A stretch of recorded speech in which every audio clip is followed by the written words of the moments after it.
Yeah. Yeah. You recording? I'm recording. Which review are you doing? It's a Fontaines DC. Alright, hold on, let me just get in the review mode real quick. Fontaines DC, post-punk band from Ireland, led by Mr. Brian Chatton. They dropped an album this year. It's called A Hero's Death. They also dropped an album last year. That's called Dogrel. And I was quite surprised they were following it up so quick. You know, they had like a nomination on the Mercury Prize, I think. So they've like, you know, built quite a name for themselves in the post-punk scene. For good reason. They got a really sweet approach to it. I love how Brian's voice on that debut record was like kind of deep and intimidating on one side, but on the other hand it also had like a kind of a sarcastic, like pissed off wit to him that I thought humanized him a lot. You know, it gave him a certain personality that I found really like alluring and addictive. My instant reaction to this new one, it was noticeably a lot more somber, kind of sadder, more melancholic in tone, especially when it came to his singing. His singing felt like more like down to earth, like kind of defeated, like as if he's on the brink of giving up or something. And I saw some people claim that, oh yeah, they really lost their bite on this album because of that. But for me, I don't know, it didn't really have that effect. Like what originally made them super appealing isn't really found as much on this album, but I don't really think that works against them in this record's case. You good?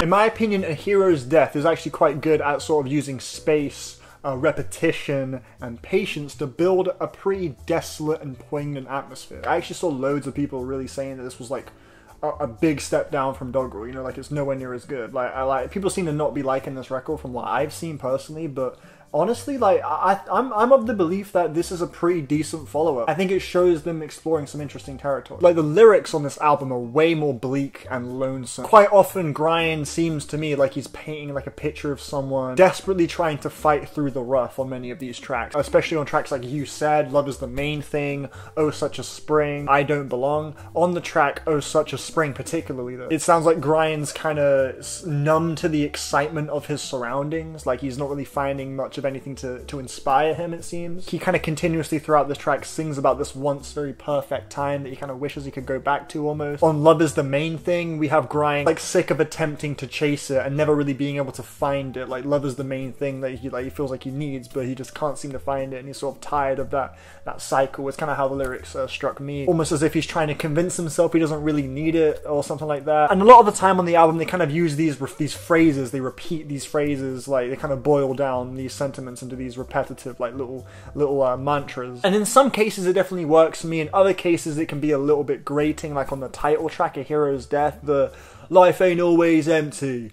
Life ain't always empty. I don't know, it got a little annoying to me personally. Like I get the point of the track, how it's sort of like these falsely positive messages you'd catch on like billboards and whatnot, like everything's gonna be fine, this and that, as if your problems are just something that can be like instantly whisked away like that. That's kind of like the point of the song. That's how it, you know, how it read to me. But yeah, I would be lying if I said I didn't personally find that like repetition a little bit redundant and annoying, especially since they play it like that hook plays so much, and the progression of the song, the tension of it doesn't really stick around like that for me personally. It kind of loses momentum every time it goes back to that kind of repetitive hook for me. There are some tracks where I think the band wears their kind of instrumental formulas a little bit too heavily on their sleeve, like on Living in America, which is not like a bad song for me personally. I think it's okay. Like there's a pretty vivid like tension to the track. I like the way the instrumental has these little drum fills that kind of come in as it progresses, that kind of give it that extra added layers that kind of makes it feel like it's revving up to something. But that's not necessarily something that other tracks on the record lack, you know, like that's something they're pretty good at generally, is like kind of building tension across their songs. So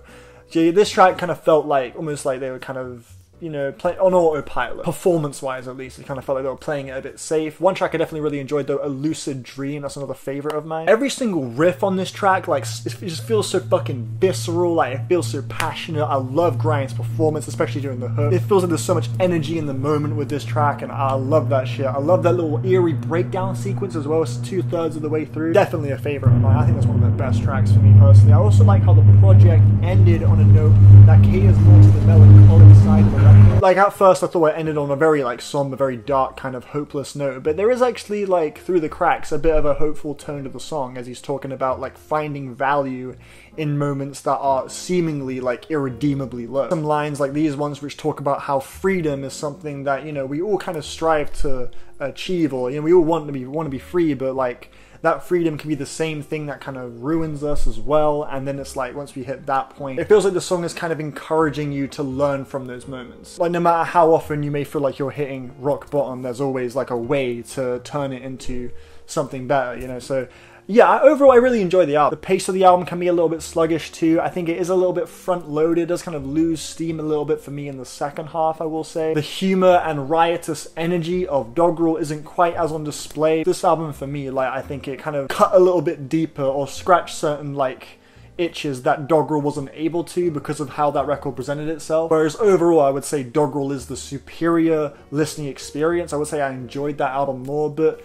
A Hero's Death does something a little bit different, and I think it ultimately worked out for them. The rating I will give this record is a 7 out of 10. I don't think it's something I really passionately love, but I will say I really enjoyed it. It has got some of their best tracks, and I found it a pretty immersive, somber, and powerful listen at points, with some really, really great like lyrical nuggets as well. The band overall, instrumental-wise, performance-wise, there were some really cool moments where they build some super gritty, growling textures with the guitars that feel super vivid. It feels like they're expanding their range, their ability on this album. You know, they weren't complacent with making Dogrel 2. You know, I definitely really like to see that. So I think they're a really interesting band, and I think one of the more exciting acts in post-punk. And this record, for me personally, was just proof of that. So I wanted to give this album review because I saw loads of people saying it was trash, and I was really managing to extract quite a bit from it. So yeah, those are my thoughts on this Fontaines record.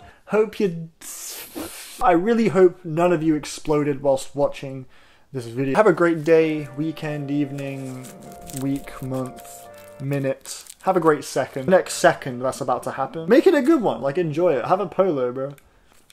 Stay minty out here. Take care. Love you. Bye. So sweet. I'm so sorry. Can't sleep. I cannot dream tonight. I need somebody in our way. And as I stare, I count. Where's my spider?